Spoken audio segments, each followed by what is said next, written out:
सुमनसूत foundation आयोजित जगत ज्योती विश्वरत्न महात्मा बसवेश्वर महाराज जयंतीनिमित्त आयोजित राज्यस्तरीय काव्यलेखन स्पर्धेसाठी मी अमर पांडुरंग कांबळे कविता सादर करत आहे. एक होता म्हातारा.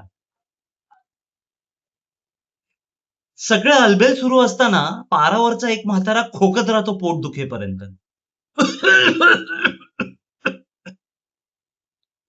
सगळं अलबेल सुरू असताना पारावरचा एक म्हातारा खोकत राहतो पोट दुखेपर्यंत.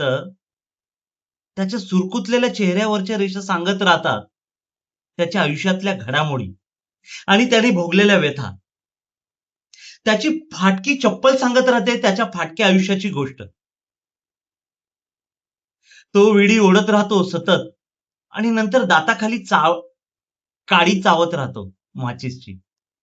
तो विडी ओढत राहतो सतत आणि नंतर दाताखाली काडी चावत राहतो माचीसची. त्याला वहिदा रेहमान आवडते आणि देवानंदही तितकाच आवडतो बरं का. त्याला वहिदा रेहमान आवडते आणि देवानंदही तितकाच आवडतो. आयुष्याच्या असंख्य उलाढालीत तो केवळ एक प्याद बनून राहिलाय. आयुष्याच्या असंख्य उलाढालीत तो एक केवळ प्याद बनून राहिलाय. ही खंत मरू देत नाहीये त्याला सुखाने. आणि जगावं म्हणतोय तर जगूही शकत नाहीये कारण तो असतो गिनीपिग इथल्या संस्कृतीच्या नवेपणाचा. जगावं म्हणतोय तर जगूही शकत नाहीये कारण तो असतो गिनीपिग इथल्या संस्कृतीच्या नवेपणाचा.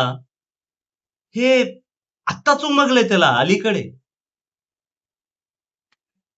त्याच्या अस्तित्वाच्या हजारो चिंध्या त्याच्या कपड्यांच्या जागी दिसत राहतात आपल्याला. त्याचे विखुरलेले कुरळे केस, हसणारे पिवळसर पांढरे दात, वाढत जाणारी दाढी, अंगाला येणारा घामाचा दर्प, कित्येक दिवसाचा आंघोळ न केलेला देह, 4 दिवसापासून उपाशी असलेलं पोट, वर्षभरापासून न भागलेली वासना, डोळ्यात अन्न, वस्त्र, निवाऱ्याची स्वप्न.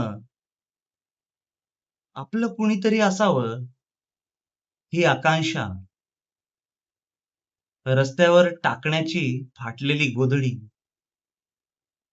4 भांड्यांचा पसारा, भांड्यात खणखणणारी 4 नाणी आपल्याला दाखवून देत नाहीत त्याचं ओसपण. त्याच्या रूपात खरं तर आपणच पाहत असतो आपलं भिकारीपण. हो, त्याच्या रूपात खरं तर आपणच पाहत असतो आपलं भिकारीपण. आपल्या संस्कृतीचं वाडगंही तसंच असतं मग रिकामं, अगदी त्याच्या वाडग्यासारखं. आपण फक्त पाहत राहतो त्याचं भिकारीपण आपल्या नजरेने. आपण फक्त पाहत राहतो त्याचं भिकारीपण आपल्या नजरेने. धन्यवाद.